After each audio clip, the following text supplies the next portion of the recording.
சொல்ல துடிக்குது மனசு. திருமணம்ங்கிறது சொர்க்கத்தில் நிச்சயிக்கப்படுற ஒன்றுன்னு சொல்லுவாங்க. ஆனால் இன்னைக்கு பார்த்தீங்கன்னா பெரும்பாலானவங்க பல சௌகரியங்களை மனசில் வச்சுட்டு தான் திருமணத்தையே நிச்சயிக்கிறாங்க. அந்த வகையில் இன்னைக்கு நம்ம நிகழ்ச்சிக்கு வந்திருக்கிற சாந்தி தன்னுடைய அன்பான அண்ணனை காணோம், அதுவும் திருமணம் ஆனதுக்கு பிறகு தான் அவர் காணாமல் போனார் அப்படின்னு சொல்கிறாங்க.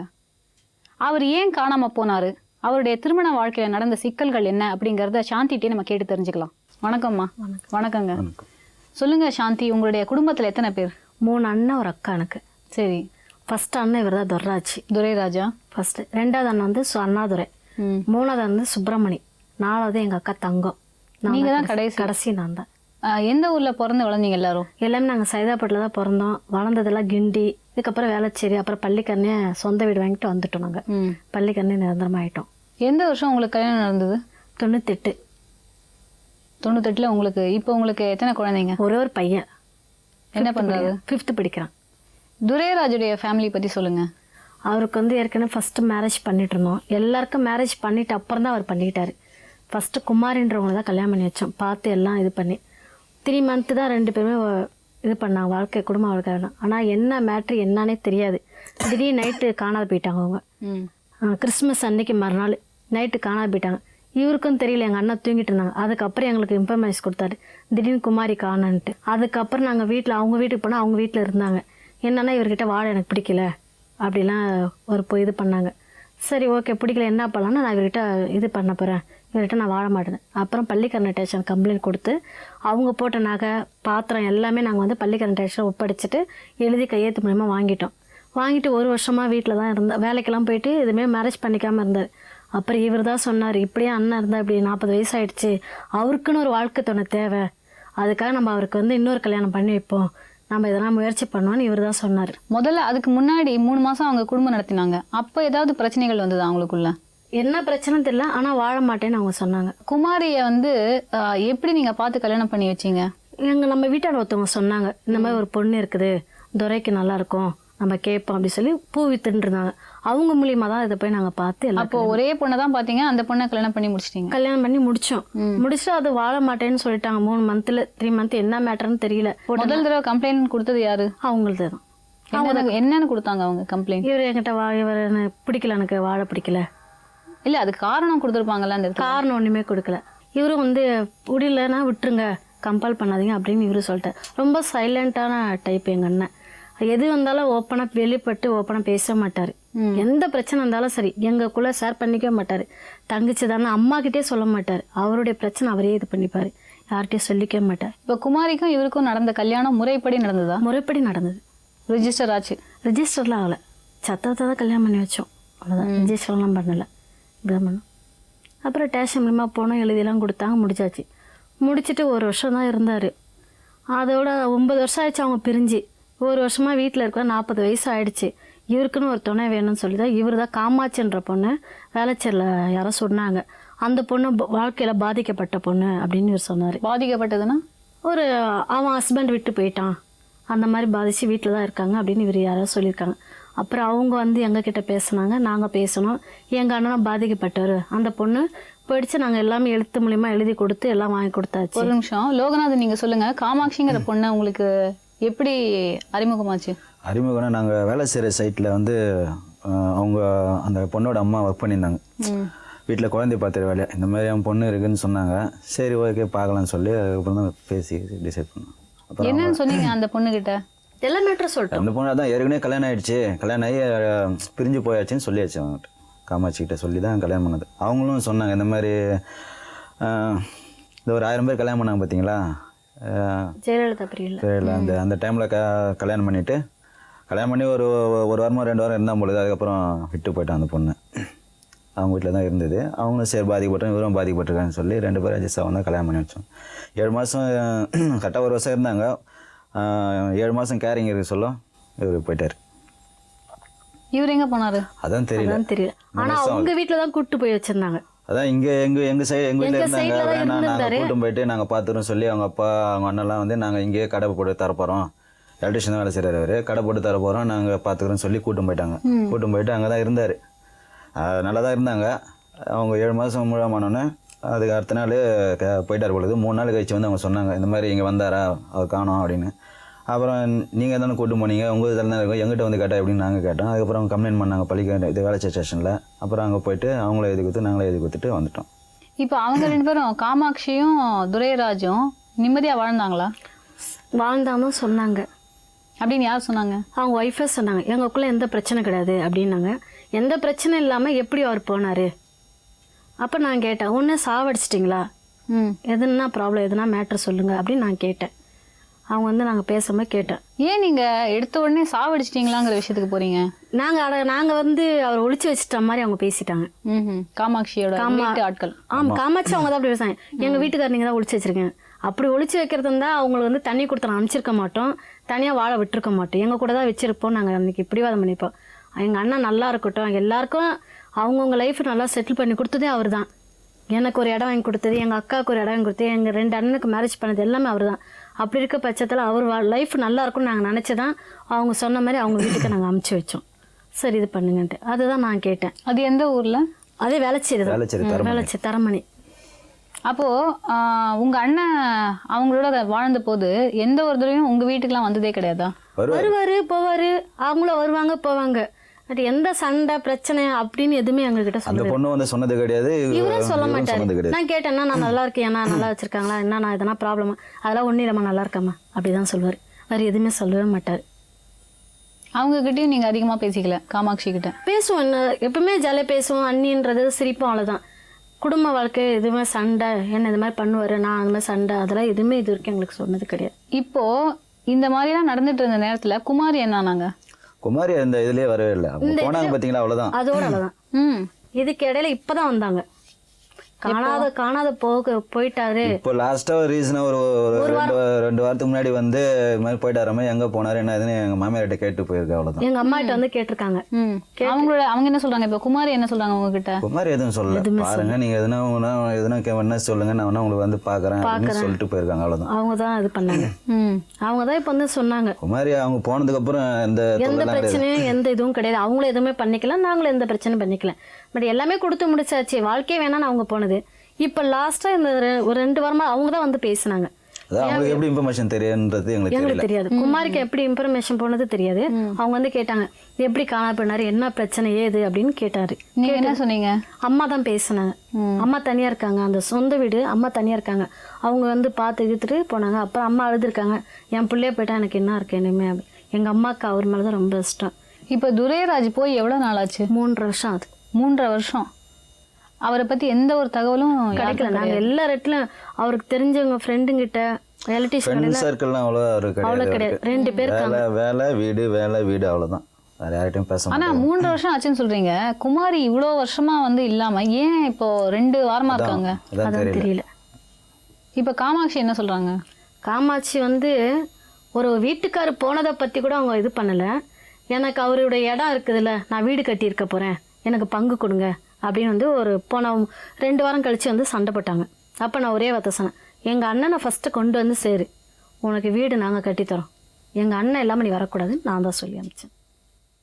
ஆனால் அவங்களும் உங்கள்கிட்ட அண்ணன் தெரியாது. அதாவது அண்ணன் எங்கள் வீட்டுக்காரர் கண்டுபிடிச்சி கொடுங்க, என் வீட்டுக்காரர் இல்லாமல் வாழ முடியல அப்படின்னு அவங்க சொல்லி இருந்தாங்கன்னா அதுக்கு உண்டானது என்ன பண்ணலான்னு நாங்கள் எல்லாம் மோட்டிவோம். ஆனால் பட் அவங்க வந்து அதை பற்றியே பேசவே இல்லை. எனக்கு இடம் கொடுங்க, அவருடைய பங்கு கொடுங்க, வீடை கொடுங்க, நான் வீடை கட்டின்னு போகிறேன் அப்படிதான் மோட்டிவாக பேசுகிறாங்க தவிர வீட்டுக்கார காணாத பற்றி அவங்க ஒரு வார்த்தை கூட இது வரைக்கும் எந்த ஆக்ஷன் அவங்க எடுக்கலை. நாங்கள் இப்போ 3.5 வருஷம் ஆச்சு துரைராஜ் காணாமல் போய். காமாட்சியும் சரி குமாரியும் சரி ஒரு 2-3 வாரமா உங்கள்ட்ட இதை பத்தி பேசிட்டு இருக்காங்கன்னு சொல்றீங்க. குமாரி மட்டும் தான் இப்ப இது ரீசனா இந்த டிவிக்காரே வந்து பாத்துட்டு போனா. காமாட்சி அடிக்கடி வந்து பேசுறாங்க. குமாரி காமாட்சி வந்து அடிக்கடி வந்து பிரச்சனை தான் பண்ணதே தவிர என் வீட்டுக்கார காண நீங்க கண்டுபிடிச்சு கொடுங்க, என்ன பண்ணலாம் ஏது பண்ணலாம் அதை பத்தி பேசல காமாட்சின்ற. அவங்க குழந்தை வளர்ந்து ஒரு பையன் இருக்கு, 2.25 வயசு. ஆனா அவங்க வந்து ஹஸ்பண்ட் பத்தி அவங்க பேச வரல. எனக்கு வீடு கொடுங்க, எனக்கு அவரோட பாகம் ஒரு பாகம் இருக்குல்ல எனக்கு கொடுத்துருங்க, இதை தான் கேட்குறாங்களே தவிர எங்கள் வீட்டுக்காரர் என்ன ஆச்சு நீங்கள் இப்படியே இருக்கிறீங்களே அதை பற்றி எங்ககிட்ட ஃபைட் பண்ணவும் இல்லை கேட்கவும் இல்லை. சாந்திக்கு துரைராஜ் ஒரு அன்பான அண்ணனாக இருந்தார். ஆனால் குமாரிக்கு அன்பான கணவராக இருந்தாரா? குமாரிக்கிட்டே பேசலாம். வணக்கம்மா. வணக்கம். குமாரி சொல்லுங்கள், உங்களுக்கு எவ்வளோ வருஷம் ஆச்சு கல்யாணம் ஆகி? 10 வருஷம். யார் பார்த்து கல்யாணம் பண்ணி வச்சாங்க உங்க வீட்டுல? அரேஞ்ச் மேரேஜ் தான். ஆ. Arrange marriage. உங்க வீட்டுல எத்தனை பேரு? 4 பேர், 3 தம்பி, நான், எங்க அம்மா அப்பா, 6 பேர் மொத்தம். உங்களுக்கு யாரு இந்த வரனை பார்த்தது? எங்க அம்மா அப்பா தான். எப்படி வந்தாங்க? அவங்களே தேடி வந்தாங்களா? இல்ல, அம்மாவுக்கு தெரிஞ்சவங்க. அம்மா அந்த ஓம் சக்தி கோயிலுக்கு போவாங்க அடிக்கடிக்கோ. அங்க பூ வாங்குவாங்க ஒருத்தங்கிட்ட, ரொம்ப பழக்கம் அவங்ககிட்ட. அவங்க கிட்ட சொல்லி வச்சாங்க. அவங்க கிட்ட சொல்லி அவங்க சொன்னாங்க எங்களுக்கும் பிடிச்சிருந்தது, அவங்களுக்கும் பிடிச்சிருந்தது. வந்து பார்த்துன்னு அவங்களுக்கும் பிடிச்சிருந்தது, எங்களுக்கும் பிடிச்சிருந்தது. எல்லாம் பேசி நல்ல மாதிரியாக தான் முடிவாச்சு. ஆனால் நிச்சயதார்த்தம் ஆனவுன்னு தான் அவருக்கு ஏற்கனவே கல்யாணம் ஆன விஷயம் எனக்கு தெரியும். யாருக்கு ஏற்கனவே கல்யாணம்? துரைராஜ்ன்றவருக்கு ஏற்கனவே கல்யாணம் ஆன விஷயம் எங்களுக்கு தெரியும். துரைராஜுக்கு உங்களை நிச்சயம் பண்ணும் போதே ஏற்கனவே ஒரு கல்யாணம் நடந்திருந்தது ஆயிடுச்சு திருவண்ணாமலையில. அவங்க திருவண்ணாமலையில இருந்து இங்க வந்து 9 வருஷம் ஆயிடுச்சுன்னாங்க எங்க கிட்ட. அது எப்படி உங்களுக்கு தெரியும்? எங்க அம்மாக்கு இன்னொருத்தவங்க இருக்காங்க, தேனாம்பட்டில இருந்து ஃப்ரெண்ட். அவங்க அண்ணன் வந்து அந்த பள்ளிக்கரணைக்கு தலைவர். அவங்க கிட்ட எங்க அம்மா கேட்டாங்க, இது மாதிரி இது பார்த்து வச்சிருக்கேன் அந்த இடத்துல அப்படின்ட்டு. அவங்க வந்து அவங்க அண்ணன் கிட்ட இது மாதிரி அப்படி இருக்கணும், அவங்க ஏற்கனவே கல்யாணம் ஆன விஷயம் அவங்க மூலியமா எங்களுக்கு தெரிஞ்சது. எங்களுக்கு எங்கள் இதில் வந்து நிச்சயதார்த்தம் ஆயிடுச்சுன்னா பாதி கல்யாணம் முடிஞ்ச மாதிரி. சரின்ட்டு எங்கள் வீட்டில் எங்கள் அம்மா கேட்டாங்க, என்கிட்ட வந்து சாரி கேட்டாங்க, இது மாதிரி தப்பு நடந்துச்சு அப்படின்னு சொல்லி சாரி கேட்டாங்க. சரிம்மா பண்ணிக்கிறேன், நானும் ஒத்துக்கினேன், பண்ணிக்கிறேன்ட்டு நானும் ஒத்துக்கினேன். சரி, நீங்க ஒத்துக்கிட்டீங்க. அப்போ கல்யாணம் ஆன அந்த மனைவி என்ன ஆனாங்க, அதை பத்தி நீங்க கேட்கலையா? அதை பத்தி அப்புறம் தான் சொன்னாங்க, அவங்க வரமாட்டாங்கன்னு தான் சொன்னாங்க. அதுக்கப்புறம் எங்க அம்மா போய் விசாரிச்சாங்க அவங்க கிட்ட. விசாரிச்சோன்னா அதெல்லாம் வரமாட்டாங்க, நாங்க சொல்றோம்ல வரமாட்டாங்க. சட்டப்படி நடந்த கல்யாணம் அதுதான் தெரியாது. திருவண்ணாமலை நடந்ததுன்னா அது தெரியாது. ஆனால் அவங்க வரமாட்டேன்னு தான் சொன்னாங்க. சரி, வரமாட்டேன் சொன்னாங்களேன்றதுக்காக எங்கள் இதில் வந்து நிச்சயதார்த்தம் பாதி கல்யாணம் ஆன மாதிரி. எனக்கும் விருப்பம் இல்லை, சரி மறு கல்யாணம் பண்ணிக்க விருப்பம் இல்லைன்றதுட்டு சரிம்மா பண்ணிக்கிறேன். அவர் மேலே எந்த குறையும் சொல்ல முடியாது, அவர் மேலே எந்த குறையும் சொல்ல முடியாது. சரி, நீங்கள் நிச்சயதார்த்தம் போது உங்களுக்கு தெரிய வந்ததுன்னு சொல்கிறீங்க. இப்போ அவங்க ஃபேமிலியில போய் கேட்கலையா நீங்க, என்னங்க இந்த உங்க பையனுக்கு முன்னாடியே கல்யாணம் ஆயிருக்கு, அதை நீங்க மறைச்சிட்டீங்களா அப்படின்னு கேட்கலையா? கேட்டோன்னே அதுதான் எங்க அம்மா போய் கேட்டோன்னே அதுதான் அவங்க வரமாட்டாங்க அப்படின்னு அவங்களே முதல் தாரம் வந்து வரமாட்டாங்க, அதனால எந்த பிரச்சனையும் உன் பொண்ணுக்கு வராது அப்படின்னு சொன்னது யாரு? துரைராஜா அவங்க அம்மாவா? அவங்க அம்மா அவங்க தங்கச்சிங்க வரமாட்டாங்க அப்படி சொன்னோன்னே சரின்ட்டு நானும் எங்க அம்மா என்கிட்ட சாரிலாம் கேட்டாங்க, இப்படி நடந்துச்சு, ஏன்னா அவங்க தானே பார்த்து வைக்கிறாங்கன்ற தொட்டு என்கிட்ட அப்படின்னு. சரிம்மா பண்ணிக்கிறேன் அப்படின்னு நானும் ஒத்துக்கணும் பண்ணிக்கிறேன். அவரு நல்ல மரியாதை பார்த்துக்கினாரு. கல்யாணம் எப்படி நடந்தது, எங்க நடந்தது? பள்ளிக்கண்ண சத்திரத்துலயும் நடந்தது. உங்க உறவுக்காரங்களாம் வந்திருந்தாங்க? வந்திருந்தாங்க. அவங்க வீட்டுல எல்லாரும் வந்திருந்தாங்க. ஒரு நார்மலா ஒரு கல்யாணம் எப்படி நடக்குமோ அதே மாதிரிதான் எனக்கும் நடந்துச்சு. இவர் வந்து எங்க வீட்டுக்கு போயிட்டு வரேன்னு சொன்னேன். ஒரு மாசம் கழிச்சு எங்க வீட்டுக்கு போயிட்டு வரேன்னு சொன்னதுக்கு கல்யாணம் ஆகி 1 மாசம் கழிச்சா? இல்ல அந்த மறு வீடு எல்லாம் போயிட்டு தான் வருவோம். மறு வீடு இவரும் இட்டு மறு வீடு போவோமா, அதெல்லாம் போயிட்டு தான் வந்தோம். ஒரு நடுவுல உடம்பு சரியில்லை, எனக்கு உடம்பு சரியில்லைன்னா நான் 2 நாள் எங்க அம்மா வீட்டுல இருந்துட்டு வரேன். இது எத்தனை நாள்? ஆனா உங்க அம்மா பேசிட்டே இருப்பாங்க. எங்க அம்மா வந்து முதல் தாரம் கல்யாணம்னு எனக்கு வந்து 10 சவரம் போடுற பணம் கொடுக்குறேன்னு. அது வந்து அவங்களே என்ன சொன்னாங்க, ஃபஸ்ட்டு வந்து 5 சவரம் போடுனாங்க. அவங்க பேச வரும்போது 5 சவரம் போடுங்க, 20,000 ரூபாய் கையில் கொடுங்க அப்படின்னு சொன்னாங்க. எங்கள் அம்மா என்ன சொன்னாங்கன்னா, நான் ஒரே பொண்ணு தான் வச்சுருக்கேன், 13 சவரம் வச்சுருக்கேன். ஆனால் இப்போ வந்து 3 சவரம் நான் போட முடியாது, அந்த 3 சவரம் வச்சு தான் கல்யாணத்துக்கு பண்ணணும், 10 சவரம் போடுறேன். இந்த பணம் வந்து கல்யாணம் ஆனோன்னு எனக்கு டைலரிங் தெரியும், அது தொட்டு மிஷின் வாங்கலான்னு ஒரு ஐடியாவில் இருந்தேன். இந்த 10 சவரம் வந்து கல்யாணம் ஆனவுன்னு தரேன் அப்படின்னு சொல்லிட்டு எங்கள் அம்மா ஒத்துக்கினாங்க. அப்போ ஒத்துக்குனாங்க அவங்க வீட்டில், எல்லாத்துக்கும் ஒத்துக்குனாங்க. அப்புறமேட்டு கல்யாணம் பண்ணவுன்னு பணம் தரேன்னாங்க, தரல. பணம் தரேன்னாங்க, தரல. இது எத்தனை நாள் நீங்க வாழ்ந்தீங்க?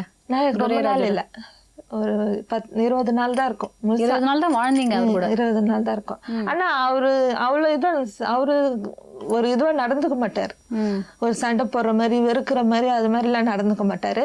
ஏன்னா இவங்க மேல எனக்கு என்ன கோவம், இவங்க பொய் சொல்லி கல்யாணம் பண்ணி இவங்க அந்த பணத்து மேலேயே குறியா இருக்கிறாங்களேன்னு தான் எனக்கு கோவம் தவிர, அதை தொட்டு நான் வந்து எங்க அம்மா வீட்டுக்கு போயிட்டு வரேங்கன்னு சொன்னேன். போயிட்டு வரேன்னா அவரும் சொன்னாரு, நான் எங்க தம்பி மெடிக்கல்ல வேலை செய்யற போல எங்கள் தம்பிக்கு ஃபோன் பண்ணி இது மாதிரி ரவி வந்து இட்டுன்னு போடாமல் மாமாவை கேட்டுட்டேன் அப்படி சொன்னேன். சரின்ட்டு வந்து இட்டுட்டு போனா போல் 2 நாள் இருந்துட்டு வர சொன்னதுக்கு நான் 4 நாள் இருந்துட்டேன். எங்கள் அம்மா அப்போ போனாங்க, போடி நீ அவங்கள கேட்டுங்கன்னா அவங்க கூட வா, இப்படிலாம் தனியாக வரக்கூடாதுன்னு சொன்னாங்க. இல்லைம்மா இன்னும் 2 நாள் இருந்துட்டு போகிறேன்னு சொன்னேன். அந்த 2 நாள் இருந்துட்டு போனது தான் எனக்கு பிரச்சனை ஆயிடுச்சு. என்னாச்சு? அவர் வந்து 2 நாள் இருந்துட்டு வரேன்னு சொல்லிட்டு 4 நாள் கழிச்சு வரேன்ட்டு அவங்க அம்மாவும் பேசிகிட்டே இருந்தாங்க. அப்புறம் இவர் போட்டு அடிச்சிட்டாரு உங்களை. அடிச்சிட்டாரு. அது நைட்டு அடிச்சிட்டோன்னே எனக்கு வந்து யார் மூஞ்சில் முழுக்க எனக்கு பிடிக்கல. அடி வாங்கினோன்னே எனக்கு விருப்பம் இல்லை. அது தொட்டு இவங்க வீட்டுக்கும் எங்கள் வீட்டுக்கும் 2 பஸ் ஸ்டாப்பு தான் இது. அது தொட்டு 4 மணிக்கு எழுந்துப்பேன். எப்பவுமே விடிகால 4 மணிக்கு எழுந்துப்பேன். அங்கே பாத்ரூம் கிடையாது, கிணறு தான் இருக்கும். அந்த சைடு தான் குளிக்கணுன்றதுக்காக வெடிகால எழுந்து குளிச்சிடுவேன். அது 4 மணிக்கு எழுந்து எனக்கு யார் மூஞ்சில் முழுக்க விருப்பம் இல்லைன்றதுனால எங்கள் வீட்டுக்கு வந்துட்டோடனே எங்கள் அம்மா திட்டினாங்க, இப்படிலாம் வரக்கூடாது அப்படி சொல்லி திட்டினோன்னே காலையில் இட்டுட்டு போகிறேன். என் தம்பிங்களாம் சாப்பாடு கட்டிட்டு உடனே இட்டுட்டு போய் விட்றேன்னு எங்கள் அப்பாவும் எங்கள் அம்மாவும் பேசிட்டு தான் இருந்தாங்க. அதுக்காட்டும் அவங்க தங்கச்சி புருஷன் வந்தார். என்னம்மா இப்படி பண்ணிட்டேன், இங்கே வந்து நான் தூங்கிட்டு இருந்தேன். எங்கள் வீட்டில் வந்து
நான் அந்த கோயிலுக்கு போவேன். வேலைக்கு போகும்போதெல்லாம் மாதத்துக்கு ஒரு வாட்டி கோயிலுக்கு போவேன். இப்போ வீட்டில் இருக்கிறதுனால அடிக்கடிக்க கோயிலுக்கு போவேன். அங்கே ஓம் சக்தி கோயிலுன்னு இருக்குது அவங்க வீட்டாண்டிய. கோயிலுக்கு போயிட்டு மட்டும் நான் வந்துடுவேன். இப்போ இது மாதிரி காணாத போயிட்டாரு. இதுக்கு இடையில அவருக்கு இன்னொரு கல்யாணம் நடந்தது, அதை பற்றி தெரியுமா உங்களுக்கு? தெரியாது. காணாத போயிட்டாங்க அது சொன்ன தொட்டு தான் நான் இவ்வளோ முயற்சி எடுத்தேன்.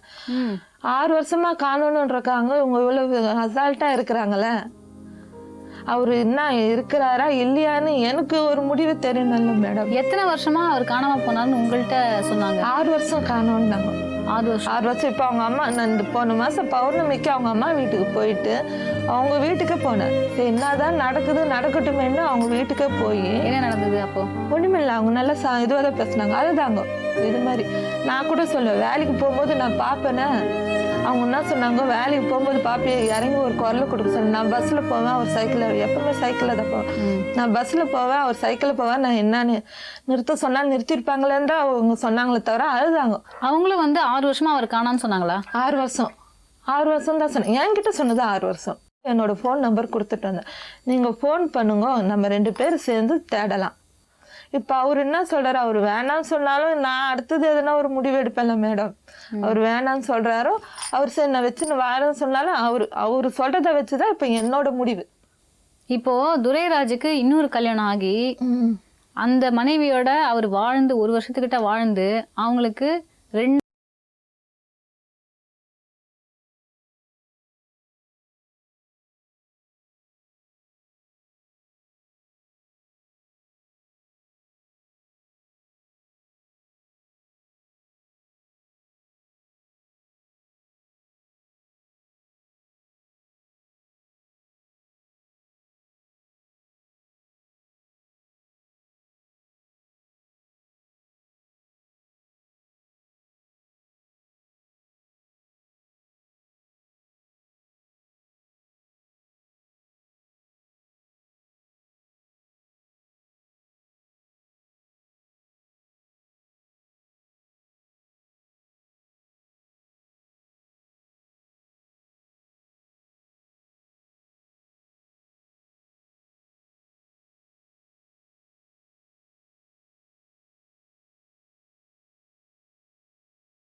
வீட்டை பார்த்துக்கிறதுக்கு எனக்கு கரெக்டாக இருந்தது. தன்னுடைய கணவர் துரைராஜுக்கு இன்னொரு கல்யாணம் நடந்த விஷயம் கூட தெரியாம ரொம்ப இன்னசென்ட்டா நம்ம கிட்ட பேசிட்டு இருக்காங்க குமாரி. துரைராஜுக்கு காமாட்சின்ற ஒரு பொண்ணோட இன்னொரு கல்யாணம் நடந்தது அப்படிங்கிற விஷயத்த ஏன் குமாரி கிட்ட மறைச்சாங்க அப்படின்னு துரைராஜோட அம்மாட்ட நம்ம கேட்டு தெரிஞ்சுக்கலாம். வணக்கம்மா. வணக்கம். என்னம்மா ஆச்சு உங்களுடைய மகனுடைய திருமண வாழ்க்கையில? குமாரியை கல்யாணம் பண்ணி வச்சிங்க, அதுக்கப்புறம் என்ன நடந்தது? பார்த்து ஃபர்ஸ்ட்ல கல்யாணம் பண்ணி வச்சோம். ஃபர்ஸ்ட் ஏதோ ஒரு குழப்பம் அவங்க கிட்ட சொல்ல முடியாத சூழ்நிலை ஆயிடுச்சு. அதனால அதை மறைச்சு நல்ல ஒரு வாழ்க்கை நல்லா இருக்குன்னு கல்யாணம் பண்ணி வச்சோம். அந்த முதல்ல நடந்த திருவண்ணாமலையில நடந்த கல்யாணத்தை பத்தி ஏதாவது சொல்ல முடியுமா? அது சொந்த நாத்தனார் பொண்ணு. எங்க வீட்டுக்காரு ஒரு கொஞ்சம் மோசமானவர். அவர் சொத்தெல்லாம் அனாத ஆசிரமத்துக்கு ஓய்தி வச்சுடுவேன், எங்க தங்கச்சி பொண்ணை தான் கல்யாணம் பண்ணோம் அப்படின்னு சொல்லிட்டு சொன்னாரு. அதனால எங்க நாத்தனார் பொண்ணை கல்யாணம் பண்ணி வச்சோம். ஏன் அந்த தங்கச்சி பொண்ணோட வாழல? அப்போ அவனுக்கு கடிச்ச வரல இப்போ தொடவும் இல்லை, அவன் பிடிக்கலன்னுட்டான். அந்த பொண்ணு என்ன பண்ணிச்சு, கொஞ்சம் கை பதஷ்டம். அதனால சின்ன வயசுலேருந்து பார்த்துருக்கான். அதனால அந்த பொண்ணு எனக்கு பிடிக்கலன்னுட்டான். அதனால சரி கடிச்ச வரல இப்படியே இருந்தால் என்ன பண்ணுறதுன்னு இப்போ அதுவே போயிடுச்சு அம்மா வீட்டுக்கு. போயிட்டு பிறகு சரின்னு அப்படியே விட்டுட்டு அதுக்கு 2வது கல்யாணம் பண்ணி கொடுத்துட்டாங்க நாத்தனார் பொண்ணை. கல்யாணம் பண்ணி கொடுத்ததுனால சரி இப்படியே இருந்தது. இவனுக்கும் வயசு ஆகுது, 40 வயசு ஆக போகுது. அதனால இப்படியே இருந்தால் என்ன பண்ணுறதுன்னு குமாரி என்றவங்க பார்த்து கல்யாணம் பண்ணி வச்சோம். அதுக்கிட்ட இந்த ஒரு இதுதான் மறைச்சி சரி நாங்கள் சொல்லிடலான்னோம். அதில் ஒரு அதுன்னா புரோகர் மூலியமாக பார்த்ததுக்கு வேண்டாம் சொல்ல வேண்டாம் அப்படின்னு சொல்லிட்டாங்க. அதனால அது சரி. குமாரி இப்ப நீங்க கல்யாணம் பண்ணி வச்சீங்கல்ல, அதுக்கு முன்னாடி அந்த நேரத்துல முதல்ல பண்ணி வச்ச நாத்தனார் பொண்ணு அவங்களுக்கு கல்யாணம் ஆயிருந்தது? அந்த நேரத்துல கல்யாணம் பண்ண பிறகுதான் நாங்க கல்யாணம் பண்றதுக்கு ஆரம்பிச்சோம் எங்க பையனுக்கு. அப்ப அந்த பொண்ணு செட்டில் ஆனதுக்கு அப்புறம் தான் நீங்க உங்க பையனுக்கு பார்க்க ஆரம்பிச்சீங்க? கல்யாணம் பண்ண ஆரம்பிச்சோம். அதுக்கப்புறம் அதை பார்த்து கல்யாணம் பண்ணி ஒரு 3 மாசம் கூட இல்லை. அதை நாங்க எதுவுமே தப்பு தண்டா எதுவும் பண்ணா எதுவுமே பண்ணல. அவங்களுக்குள்ள என்ன பிரச்சனை என்ன தெரியல, சொல்லாம கொள்ளாம ராத்திரியோட ராத்திரி எழுதி போயிடுச்சு. குமாரி 3 மாசம் குடும்பம் நடத்தினாங்கன்னு சொல்றீங்க. ஆனா இவங்க என்ன சொன்னாங்கன்னா ஒரு 20 நாள் தான் இருக்கும்னு சொல்றாங்க. 3 மாதம் 3 மாதம் இருந்தது. நீங்க சொல்லுங்க குமாரி, 20 நாள் சொன்னீங்க, 3 மாதம் அம்மா 3 மாசம் சொல்றாங்க. 3 மாதம் மருவுக்கெல்லாம் போய் வீட்டு அவங்க வீட்லேயும் மருவு வச்சாங்க, தங்கச்சி அவங்க எங்கள் நாத்தனார் வீட்லேயும் மருவு வச்சாங்க, அதுக்கெல்லாம் இருந்தேன். அதெல்லாம் முடிஞ்சு அதெல்லாம் முடிஞ்சுதான். அப்புறம் 10 நாள் அது போன காரியம் என்னன்னா, அதுதான் சொன்னேன்ல, 2 நாள் இருந்துட்டு வர சொன்னேன் எங்கள் அம்மா வீட்டில் போய். எங்கள் அம்மா வீட்டில் போய் 2 நாள் இருந்துட்டு வர சொன்னதுனால 4 நாள் இருந்துட்டேன். நடந்த உண்மையா கடவுளை சாட்சியா நான் இதுதான் சொல்றேன், நான் எதுவுமே மறைக்கல. அவங்க என்ன சொல்றாங்கன்னா 4 நாள் போயிட்டு வந்தாங்களாம். அவங்க புருஷ முண்டாட்டி பிரச்சனை எங்களுக்கு தெரியாதுங்களே. ஆமா, அவங்களுக்குள்ள என்ன ஆச்சு என்னன்னு எங்களுக்கு தெரியாது. நான் நைட்டோட நாங்க ஒரு ரூம்ல படுத்தோம்னா இவங்க ஒரு ரூம்ல இருக்காங்க. அவங்களுக்கு என்ன பிரச்சனை என்னன்னு காலையில எழுந்து இதுவாது ஒண்ணு சொல்லிருக்கலாம், இந்த மாதிரி பிரச்சனை எப்படின்னு. எங்க புள்ளியாவது நான் கேட்டிருப்போம். அதுதான் நான் சொன்னேன்லம்மா, எனக்கு மூஞ்சில இது எங்களை பண்ணது இதுதான் பண்ணிடுச்சு. ஃபர்ஸ்ட்ல எங்க பையனுக்கு எந்த ஒரு பழக்கமும் கிடையாது. நான் தான் சொன்னேன், குடிக்க மாட்டான், கொல்ல மாட்டான், எந்த ஒரு ஃப்ரெண்ட்ஸு கூடயும் பழக்கம் கிடையாது. அவன் வேலை உண்டு வீடு உண்டு.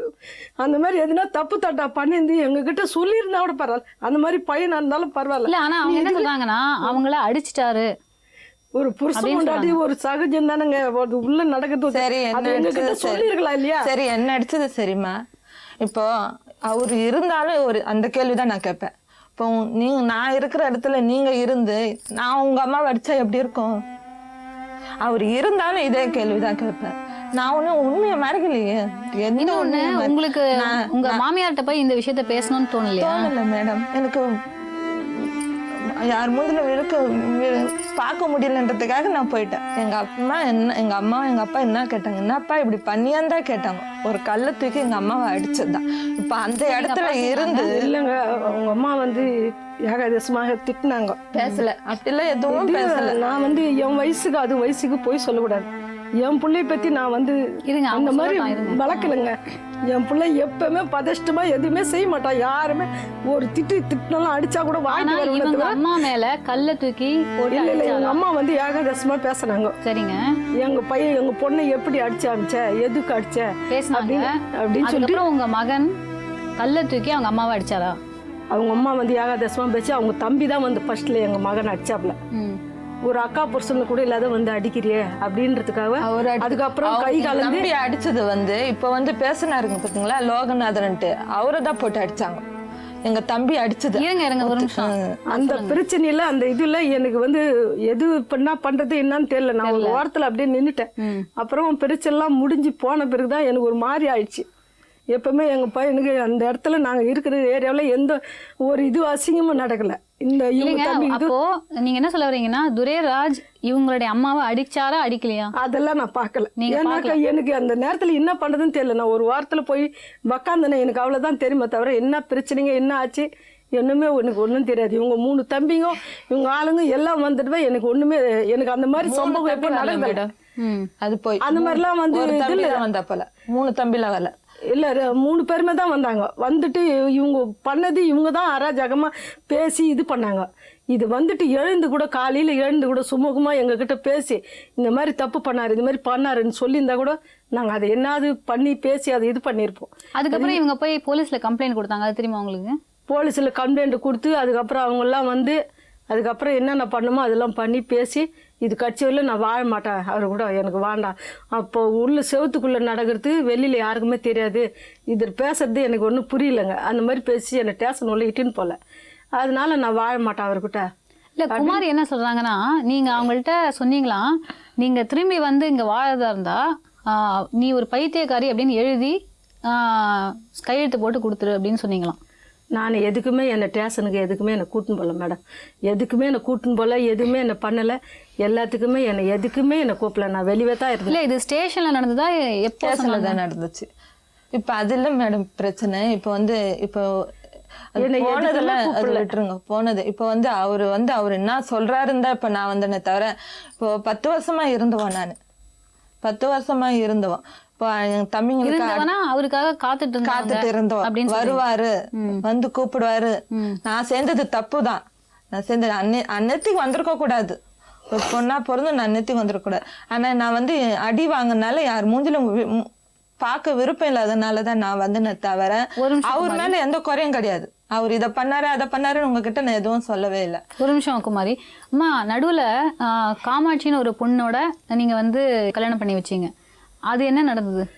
வயசும் அவளுக்கு ஆகி போகுது. ஒரு தரம் அடிக்கடிக்கு அந்த கவலைங்கெல்லாம் பட்டு எனக்கும் வயசாகி போச்சு. எனக்கும் நான் எந்த இடத்துக்கும் ஒரு கடை கண்ணிக்காக எங்கேயுமே நட மாட்டான். எல்லாமே குடும்ப பொறுப்பே அவன் தான். எல்லாம் வாயாந்து போட்டால் நான் எல்லாம் செய்வேன்.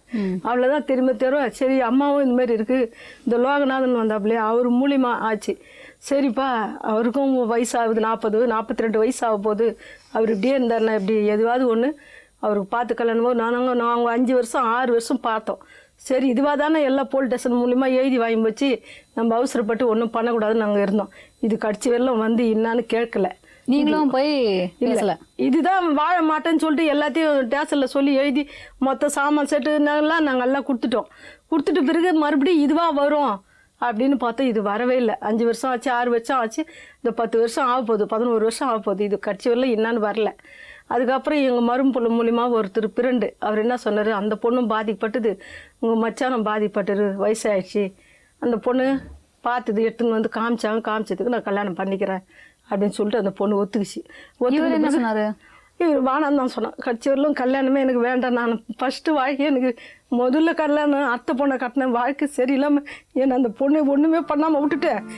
இது 2வது ஒரு பொண்ணை கட்டினேன், அதுவும் எனக்கு சரியில்லாமல் போயிடுச்சு, எனக்கு வாழவே வேணாம் தான் சொன்னான். அவருக்கு கல்யாணத்து மேலேயே ஒரு வெறுப்பு வந்துருச்சு. அப்போ வேண்டவே வேணாம் தான்.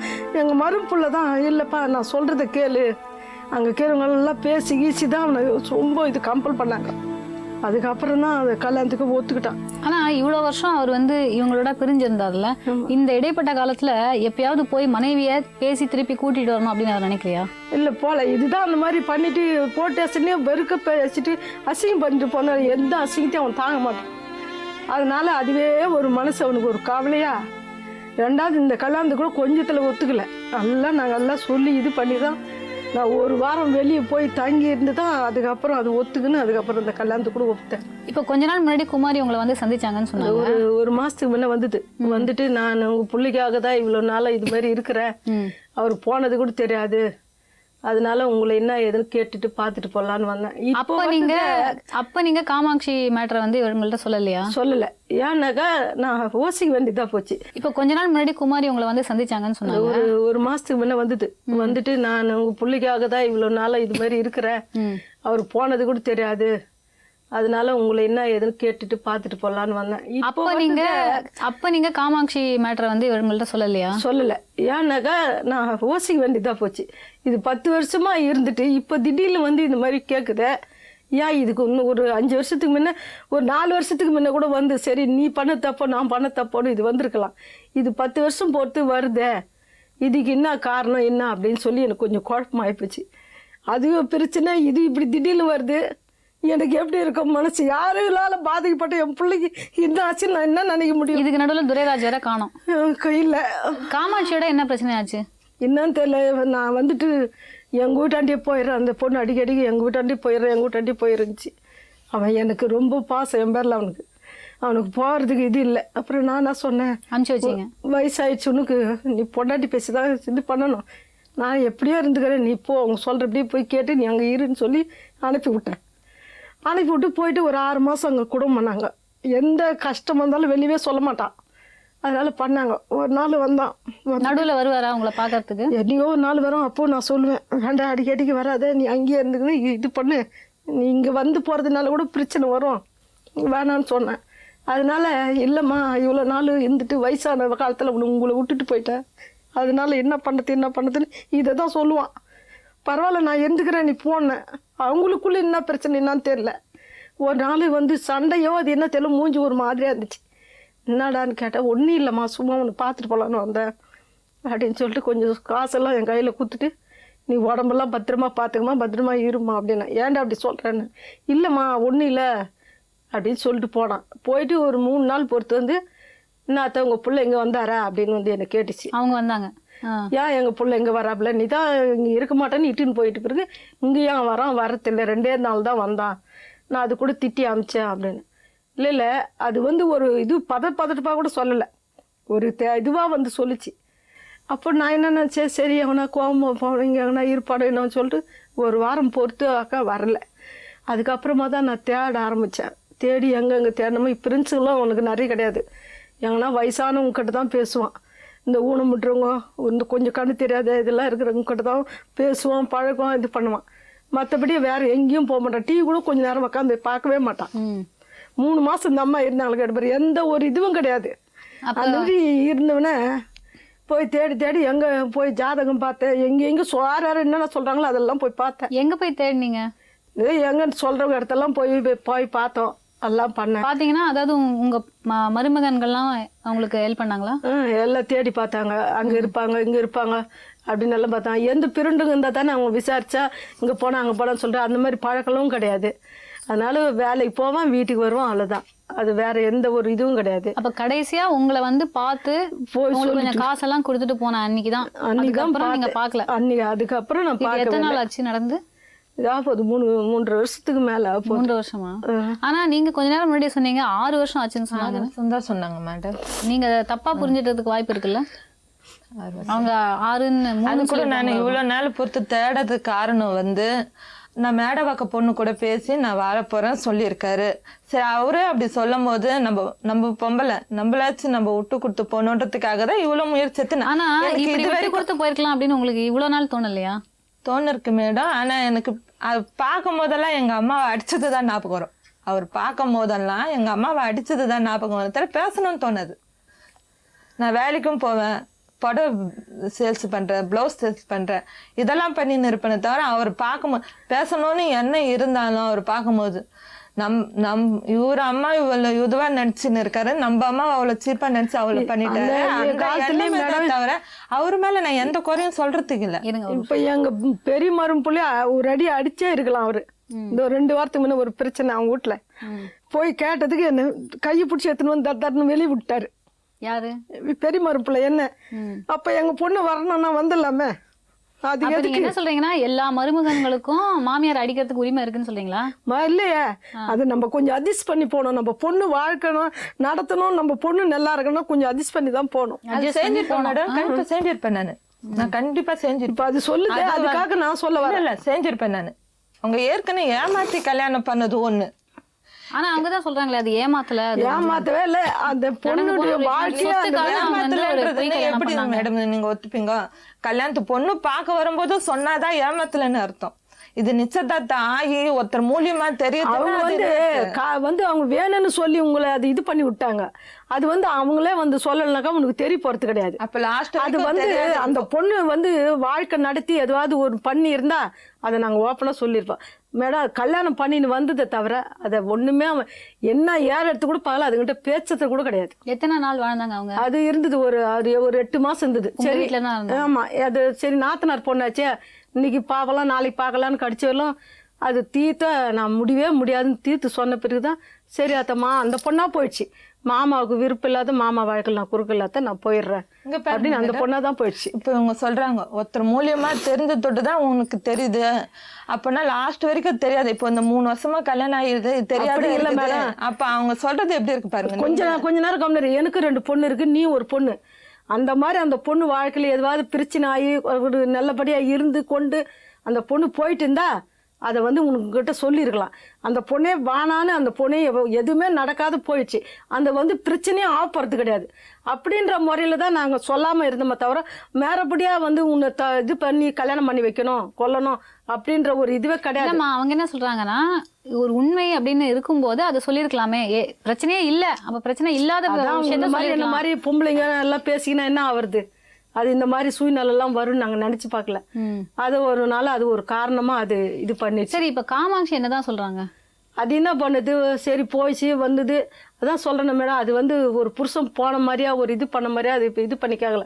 என்கிட்ட 3 தடவை பிரச்சனை பண்ணுச்சு. எனக்கு சொத்து கொடுங்க. கடந்த 3 வருஷமா 3 தடவை வந்திருக்காங்களா? 3 தடவை வந்துட்டு எனக்கு சொத்து கொடு, ரேஷன் கார்டை கொடு, அதெல்லாம் கொடு அப்படின்னு. அதுக்கு என்ன பண்ணிச்சு, ஃபர்ஸ்ட்லேயே ஒரு 2 வருஷம் போட்டு அதுக்கப்புறம் தான் போலீஸ் சொல்ல அது யார் என்ன நான் சொன்னாலும் தெரியல. அதுக்கப்புறம் தான் போய் போலீஸ் கம்ப்ளைண்ட் கொடுத்துச்சு. போலீஸ்காரெலாம் வந்தாங்க, என்னன்னு கொடுத்தாங்கன்னு தெரியல. போலீஸ்காரெலாம் வந்தாங்க, என்னை இட்டின்னு போனாங்க. அக்கம் மக்கள்லாம் விசாரிச்சாங்க. அது என்ன சொன்னாங்க தெரியல. என்னை இட்டின்னு போயிட்டு கொஞ்ச நேரத்தில் என்னை கேட்டாங்க. நான் இந்த மாதிரின்னு சொன்னேன். சரி நீ போம்மா அப்படின்னு அனுப்பிச்சிட்டாங்க. அதுக்கப்புறம் 2வது அவங்க எங்களை கூப்பிடும் இல்லை என்னன்னு எங்களை கேட்கவும் இல்லை. இப்போ அவங்க என்ன உங்க மேல குற்றம் சாட்டுறாங்களா? ஆமாம், நீங்கள் தெரியாமல் எங்கேயும் வச்சுக்கிறீங்கன்னு போலீஸ்காரெலாம் வந்து அக்கம் பக்கம்லாம் விசாரிச்சாங்க. விசாரிச்சு எண்ணிட்டு போய் நான் கேட்டாங்க. கேட்டதுக்கெல்லாம் இந்த மாதிரி சொன்னேன். சரி நீங்கள் போங்கம்மா அப்படின்ட்டாங்க. அதோட ரெண்டாவது அந்த இதுவும் எடுத்துக்கல. அதுக்கப்புறம் 2 தடவை வந்தது. எங்கள் புள்ளி இட்டுன்னு வந்து கொடுத்துட்டு அதுக்கு இட்டாந்து விட்டுட்டு அதுக்கப்புறம் சொத்து வாங்கி போகிறது என்ன பண்ணுறதோ அப்போ பண்ணு அப்படின்னு நீங்கள் சொல்லியிருக்கீங்க. நீங்கள் சொன்னேன். அதனால அதோட போனச்சு. ரெண்டாவது மறுபடியும் வரவே இல்லை. அது 2 தம்பி அண்ணன் ஒரு தங்கச்சி தாய் தப்ப இருக்கிறாங்க. அங்கேயும் இல்லையா அது எங்கன்னு தெரில. யாரு? அந்த பொண்ணு ஒரு குழந்தை வர இருக்கு. இப்போ அவங்க கூடவும் இல்லை, அவங்க கூட தான் இருந்தது. இவ்வளோ 3 வருஷம் ஆகி ஃபுல்லாக அவங்க வீட்டிலேருந்து தான் போனான்.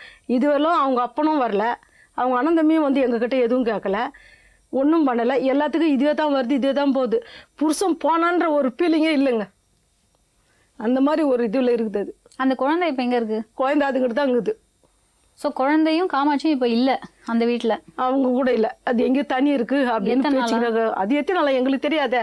கடைசியாக இவங்களை எப்போ வந்து பார்த்தாங்க காமாட்சி? ஒரு போன மாதம் ஒரு 5 தேதி மேலே வந்து பார்த்துட்டு போச்சு. நான் சொத்துலாம் கொடுக்குற மாதிரி இல்லை, குழந்தைய எங்கிட்ட விட்டுட்டு போ, நான் பார்த்துக்கிறேன். அப்புறம் எங்கள் பையன் எங்கே இருக்கிறான்னு வந்த பிறகு நீ சொத்து வாங்குறதோ எது வாங்குறதோ அப்புறம் வந்து வாங்கிக்க, இங்கே வராது அப்படின்னு. அதோட போனது. மறுபடியும் வரும் இல்லை. இப்போ நீங்கள் அவங்கள்ட்ட சொல்லியிருக்கீங்கல்ல எங்கள் பையன் எங்கே இருக்கான்னு சொல்லிட்டு நீ சொல்லு அப்படின்னு சொல்லியிருக்கீங்கல்ல, அப்படியே நீங்கள் சொன்னீங்க. அவங்களுக்கு தெரியும்னு நினைக்கிறீங்களா? அப்போ அவங்க 2 பேரும் புருஷன் பொண்டாட்டி இருந்த இடத்துல தானே போயிருக்கிறா மேடம். இப்போ எங்கிட்ட இருந்து போயிருந்தாக்கா அவங்க கம்னு இருப்பாங்களா? இப்போ நீங்களே என்ன கேட்க மாட்டீங்களா? அவங்க புள்ள போனது உங்களுக்கே தெரியலன்னா எப்படின்னு நீங்கள் என்ன கேட்க மாட்டீங்களா? அது மாதிரி தான் நான் கேட்டேன். நீங்கள் 2 பேரும் தனியாக இருக்கணும் தானே போனீங்க. அப்போ உங்ககிட்ட இருந்து தானே போனா. இப்போ அவங்க தானே எனக்கு கண்டுபிடிச்சி கொடுக்கணும். அப்புறம் நீ ஏன் சொன்னீங்கன்னு கேட்டால் நான் என்ன பதில் சொல்கிறது? இப்போ அங்கேருந்து தான் நான் எங்கள் புள்ள போயிருக்கான். அது புருஷன் போனான்ற ஒரு ஃபீலிங்கே இல்லையே அதுக்கு. ஒரு பொம்பளை எவ்வளோ பதட்டப்படுவாங்க, அது மாதிரி ஒரு இதுவே இல்லையே அதுக்கு. என்ன பண்ணுறது நான்? வாழ்க்கை ஒரு காத்தாடி மாதிரிங்க. அந்த நூலில் சிக்கல் இல்லாமல் இருந்தால் காத்தாடி உயர பறக்கும். ஆனால் சிக்கல்கள் அதிகமாக இருந்ததுன்னா வாழ்க்கையே ஒரு கேள்விக்குறியாக மாறிடும். அதே மாதிரி தான் இன்னைக்கு துரைராஜுடைய குடும்ப கதையே ரொம்ப பெரிய ஒரு சிக்கலில் மாட்டிக்கிட்டு இருக்கு. இந்த பிரச்சனைக்கு உளவியல் ரீதியான ஒரு பார்வை அளிக்கிறதுக்கு உளவியல் ஆலோசகர் திருமதி ராஜராஜேஸ்வரி நம்ம நிகழ்ச்சிக்கு வந்திருக்காங்க. பொண்ணுங்களை மயக்கி ஏமாற்றி நிறையா திருமணங்கள் செஞ்சுக்கிற சில பேரை நம்ம பார்த்துருக்கோம். ஆனால் சந்தர்ப்ப சூழ்நிலை காரணமாகவும் தன்னுடைய திருமண வாழ்க்கையை ஒவ்வொரு தடவையும் சரியாக அமையாததுடைய காரணத்தினாலையும் இன்னைக்கு துரைராஜ் 3 திருமணங்கள் செஞ்சுருக்காரு அப்படிங்கிறத நம்ம பார்த்தோங்க. வீட்டை விட்டு அவர் விலகியும் போயிட்டாரு. இந்த மாதிரியான பிரச்சனைகள் ஏன் ஏற்படுது குடும்பங்களில் அப்படிங்கிறத பற்றி பேசுறதுக்காக உளவியல் ஆலோசகர் திருமதி ராஜராஜேஸ்வரி நம்மளோட நிகழ்ச்சிக்கு வந்திருக்காங்க. அவங்கள்ட்ட இப்போ நம்ம பேசலாம். வணக்கம் மேடம். வணக்கம். ஒவ்வொருத்தர் சொல்வது ஒவ்வொரு மாதிரி இருக்கு, நிறைய முரண்பாடுகள் இருக்கு ஒவ்வொருத்தரோட வாக்குமூலத்துக்கும். அடுத்தது இன்னொன்று என்னன்னா நிறைய அசம்ஷன்ஸ் இருக்கு. இப்போ அவங்க வந்து மாமியார் வந்து முதல்ல உறவுக்கார பெண்ணுக்கு கல்யாணம் பண்ணி வச்சேன்னாங்க. அந்த திருமணத்தில் மகனுக்கு வந்து அவ்வளவு திருப்தி இல்லை அப்படிங்கிறத சொன்னாங்க. அதற்கான ஆய்வு எதுவுமே அவங்க பண்ணதாகவே தெரியலை. குமாரி வந்து நிச்சயதார்த்தம் பொழுது தெரிஞ்ச பொழுது அதற்கப்புறமா அதை வந்து அவங்க பண்ணிக்கிட்டாங்கன்ற பொழுது அது கொஞ்சம் இன்னும் சிக்கலை தான் ஏற்படுத்தியிருக்கு. அதற்கப்புறம் திருப்பி இப்போ வந்து அவங்க வந்து நீங்கள் சொல்லலையேன்னு குறை சொல்கிறதுங்கிறது வந்து அவ்வளோ சரியாக இல்லை. ஏன்னா வந்து இவங்களுக்கு எப்படியோ தெரிஞ்சு போச்சு, அவங்க சொன்னாங்களோ சொல்லலையோ இவங்களுக்கு தெரிஞ்சு போச்சு தனக்கு தான் கல்யாணம் பண்ணி கொள்ள போகிற ஒரு மனிதர் வந்து ஏற்கனவே கல்யாணம் ஆனவர். அதற்கப்புறம் அவங்க கான்ஷியஸாக தான் முடிவு எடுத்திருக்காங்க, பரவாயில்லன்னு சொல்லி முடிவு எடுத்திருக்காங்க. அப்போ வந்து she is not bothered about the legal status. அடுத்தது என்னன்னா அறியாமை. இப்போ இவங்க என்ன நினச்சிக்கிறாங்க, ஒவ்வொருத்தரையும் போலீஸ் ஸ்டேஷனில் போய் அந்த சிக்கல் வரும்போது பேசிட்டு நாங்கள் வந்து குடுக்கல் வாங்கலை வந்து சரி பண்ணிக்கிட்டோம், அதனால முடிஞ்சு போயிடுச்சு அப்படின்னு நினைக்கிறாங்க. அது வந்து முடிஞ்சு போகலாம். ஆனால் அறியாமை காரணமாக இந்த மாதிரி நிறைய பேர் என்ன நினச்சிக்கிறாங்க, ஸ்டேஷனில் கொண்டு போய் முடிச்சிட்டோம்னா முடிஞ்சு போச்சு கல்யாணம் நினச்சிக்கிறாங்க. அது ஒரு தவறு. அடுத்தது வந்து என்னென்னா இந்த இடத்துல வந்து ரொம்ப அந்த பெண்மணி வந்து ரொம்ப அம்மாவை அடித்தது ரொம்ப பாதித்தது. அம்மாவுக்காக தான் கல்யாணமும் பண்ணியிருக்காங்க. ஸோ அம்மா வந்து சாரி கேட்டதுனால பண்ணினேன்னாங்க, அம்மாவுக்கு அடித்ததுனால தான் நான் வந்து கல்யாணம் வேண்டான்ட்டேங்க. ஸோ அந்த டிபெண்ட் ஆன் மதர். ஸோ அந்த ஒரு இது அவங்களுக்கு ரொம்ப ஸ்ட்ராங்காக இருக்குது. ஸோ 2வது திருமணத்தையும் யாரும் சரி பண்ணாத, அதுக்கப்புறம் திருப்பி 3வதாக ஒரு பெண்ணை வந்து பண்ணது. அந்த 3வதாக பண்ண பெண்ணுக்கு எவ்வளோ தூரம் இதெல்லாம் சொன்னாங்கன்னு தெரியல. இப்போ 3வதாக வந்த பெண்ணுக்கு குழந்தை இவர் மூலமாக வந்திருக்குன்றாங்க. இப்போ அந்த குழந்தையோட நிலைமை வந்து ரொம்ப வருந்தக்கூடிய ஒரு சிச்சுவேஷனில் இருக்குது. அதற்கு ஒரு முறையான உறவினர்கள், ஒரு பணபலம் எதுவுமே இல்லாமல் இந்த நிலையில் தந்தை வந்து எங்கன்னே தெரியலை, சிக்கல். ஸோ இதில் மெயினாக எனக்கு என்ன தோணுதுன்னா, நிச்சயமாக அந்த சம்பந்தப்பட்ட ஆண்மகனுக்கு மன ரீதியான பிரச்சனை நிச்சயமாக இருக்கும். எப்போ வந்து அடுத்தடுத்து ஒரு திருமணமும் அவருக்கு வந்து சரியாகவும் இல்லை, அடுத்தது வந்து சொல்லாமல் கொள்ளாமல் வந்து அவங்க அம்மாவை பார்த்து பணம் எல்லாம் கொடுத்துட்டு போயிருக்காரு. ஸோ அப்போ அதில் ஏதோ ஒரு பிளானிங் இருக்க மாதிரியும் இருக்குது. அது உண்மையான தகவலாக இருந்தா. இவங்க சொல்கிற தகவல்லையே அவங்க சிஸ்டர் சொன்ன தகவலுக்கும் குமாரி சொன்ன தகவலுக்கும் அவங்க அம்மா சொன்ன தகவலுக்குமே கொஞ்சம் நிறைய வித்தியாசம் ஆகிறது முன்னுக்கு பின்ன. ஸோ ஒரு சிக்கலான நிலைமையில தான் இருக்குது. இதில் வந்து மொத்தத்தில் வந்து குழந்தை ரொம்ப இப்போ இருக்கிற அந்த குழந்தையோட நிலைமை வந்து வளர வளர அது கொஞ்சம் கஷ்டம்தான் அந்த ஒரு இது. அதனால இந்த மாதிரி நிகழ்ச்சியெல்லாம் நடக்கக்கூடாது அப்படின்னா நம்ம முதல்ல ஒன்று தெரிஞ்சுக்க வேண்டியது என்னன்னா, திருமணம் என்பது இந்த மாதிரி ஒரு பொம்மைகள் ரெண்டு கல்யாணம் பண்ணுற மாதிரி ஒரு விளையாட்டுத்தனமான விஷயம் கிடையாது. கட்டாய கல்யாணம் முதல்ல பண்ணக்கூடாது. அந்த நோக்கமும் நல்லா இல்லை. அடுத்தது வந்து அந்த திருமணம் சரியாக வரலன்னு உடனே அதை வந்து டிசால்வ் பண்ணுறது தான் வந்து ஒரே சொல்யூஷன். அவங்க போனதும் தவறு. குமாரியோட நிலைமை ரொம்ப சிக்கல் தான். துரைராஜை தேடி நம்ம கண்டுபிடிச்சோம்னா தான் அவரோட இதெல்லாம் நமக்கு தெரிய வரும்பொழுது ரொம்ப சிக்கல் தான். ஏன்னா இப்போ 2 பெண்மணிகள், இப்போ இவங்களும் வந்து 10 வருஷம் கழிச்சு நானும் அவரோட சேர்ந்து இருக்கலான்ற நோக்கத்தோடு தான் நான் வந்து தேடுறேன் அப்படின்னு சொல்கிறாங்க. இப்போ 3வதாக இருக்கிற பெண்மணிக்கு இவர் வழியாக ஒரு குழந்தையும் இருக்குது. ஆமாம். ஸோ அந்த மாதிரி ஒரு சமயத்தில் ரொம்ப சிக்கலான ஒரு நிலைமை தான் அவருக்கு. குமாரி வந்து அவர் வேற ஒருத்தரோட வாழ்வதில் வந்து அவங்க என்ன சொல்ல போனாக்கா கண்டுக்காமல் இருக்க மாதிரி தான். எனக்கு ஒன்றும் பிரச்சனை இல்லை அப்படிங்கிற மாதிரி அவங்க இருந்துட்டாங்கன்னா அவருக்கு ஒன்றும் சிக்கல் வராது.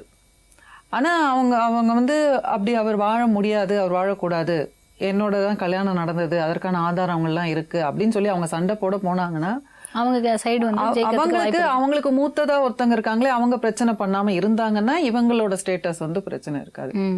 ஸோ இதில் எது வந்து லீகல் மேரேஜுங்கிறதே சிக்கல் இருக்கு. திருமணம் என்பது வந்து ஒரு குடும்பத்துக்கும், நம்ம பண்பாட்டுப்படி ஒரு குடும்பத்துக்கும் இன்னொரு குடும்பத்துக்கும் உள்ள பாலம். இதனால் ஒரு பிறக்க போற குழந்தைகளுக்கு பல உறவுகள் உண்டாகிறது. ஆமா. ஸோ ஒரு கணவன் மனைவி உறவு மட்டும் இல்லை, ஒவ்வொரு உறவுமே வந்து ஒரு responsibility. It is not an opportunity. Friendship கூட. ஸோ அதுக்குன்னு ஒரு சில ரெஸ்பான்சிபிலிட்டி இருக்கு. அந்த ரெஸ்பான்சிபிலிட்டி வந்து அந்த ரெஸ்பான்சிபிலிட்டியை வந்து விட்டு கொடுக்காம இருக்கணும். அந்த ரெஸ்பான்சிபிலிட்டினால தான் ஒரு சுகத்தை கையாளும் பொழுது அதனால் மற்றவர்களுக்கு ஒரு மனதளவில் ஒரு பாதிப்பு வரக்கூடாது. வந்ததுன்னா அது நிச்சயமாக கட்டாயமாக லீகலாகவும் சரி எத்திக்கலாகவும் சரி தவிர்த்து தான் ஆகணும். 3வதா வந்திருக்கிற பெண்மணிக்கு மட்டும்தான் இப்போ ஒரு குழந்தைன்னு ஒன்று உருவாயிருக்கு. ஸோ இப்போ இந்த காலகட்டத்தில் இந்த குழந்தையும் தவிக்க விட்டுட்டு அந்த பெண்ணையும் தவிக்க விட்டுட்டு அவர் போயிட்டாருன்ற போது நிறைய பாதிப்பு வந்து இப்போ இந்த 3வதா வந்த பெண்மணிக்கு தான் இருக்க மாதிரி தெரியறது. திரும்பி வந்தாருன்னா அந்த 3வது பெண்மணி வந்து அவங்க தேடினாங்களா என்னன்னு தெரியல. பட் இவங்க வந்து குற்றச்சாட்டா தான் வைக்கிறாங்க. ப்ராபப்ளி அவங்களோட பொருளாதார நிலைமை எப்படி இருக்குன்னு தெரியல. ஒரு சமயம் அவங்க குழந்தையும் வச்சுட்டு தவிக்கிறாங்களோ என்னவோ, அதனால கூட அவங்க வந்து பொருள் உதவி கேட்டு இருக்கலாம். பட் எதுவாக இருந்தாலும் வந்து ஒரு சம்பந்தப்பட்ட மனிதர் வராம நாம்பளா வந்து எந்த விதமான கருத்தும் வந்து தெரிவிக்கவும் முடியாது. இந்த நிகழ்ச்சிக்கு உங்களுடைய பிஸி ஷெட்யூல்ல நேரம் ஒதுக்கி வந்ததுக்கு ரொம்ப நன்றி மேடம். வாய்ப்பு கொடுத்த ஜீ தமிழுக்கு ரொம்ப நன்றி. தேங்க்யூ. இந்த பிரச்சனையை எந்த ஒரு கோணத்தில் அணுகினாலும் காணாமல் போன துரைராஜ் கிட்ட தாங்க வந்து முடியுது. ஒரு கால் துரைராஜ் இந்த நிகழ்ச்சியை பார்த்துட்டு இருந்தார்னா அவர் திரும்பி வந்து 2 பெண்கள் குமாரி மற்றும் காமாட்சியுடைய வாழ்க்கையில் ஏற்பட்ட சிக்கல்களை தீர்த்து வைக்கணும்னு நாங்கள் கேட்டுக்கிறோம். மீண்டும் நாளை மேலும் சில வாழ்க்கை கதைகளோடு உங்களை சந்திக்கிறேன். நன்றி, வணக்கம்.